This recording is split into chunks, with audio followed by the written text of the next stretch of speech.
السلام عليكم ورحمة الله تعالى وبركاته. وأنا سلام الدمان أصحاب تقاليق أيام كوميدوني هالكان برتان يوتيوب موها إلتي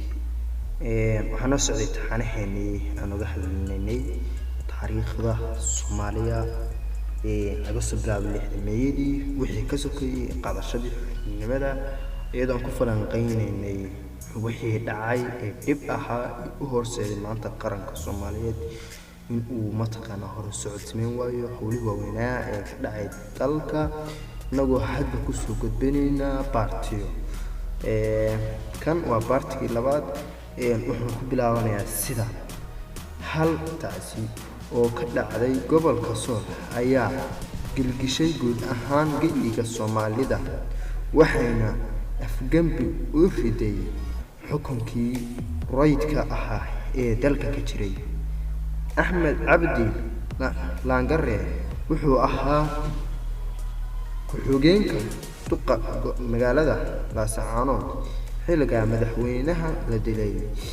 16 bishii Oktoobar ee sanadkii 1969 wuxuuna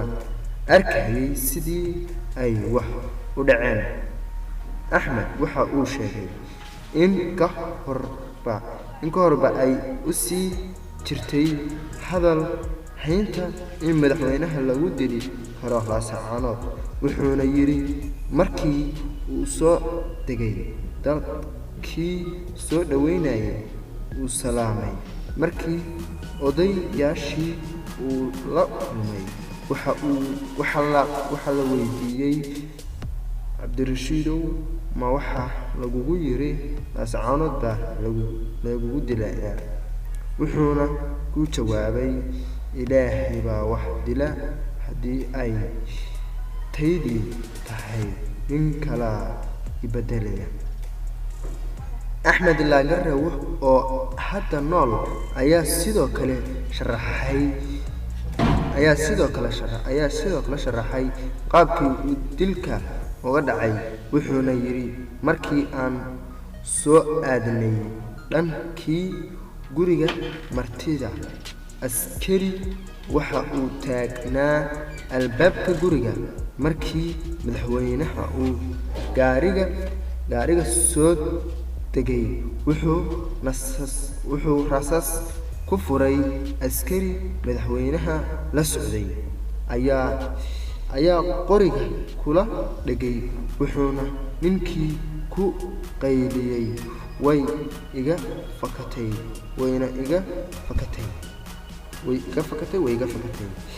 kaliya madaxweynaha lama dilin sidoo kale waxa ay u egtahay in xitaa la tirtiray raadkii dambiga wayna dhacay sida uu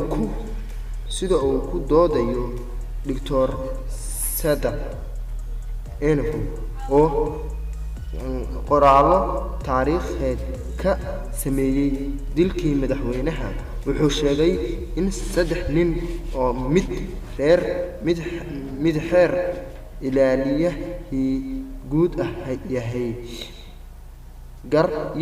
garyaqaan Cabdi Faarax Bashaane nin boolis gaashaanle Xirsi Cusmaan gaan Darid iyo ninkii ka tirsanaa lantii gobolka dambiyada xilligaas gaashaanle dhexe Faarax Sugule in ragaas labo ka mid siyaabo kala duwan oo shaki leh ay u dhinteen midna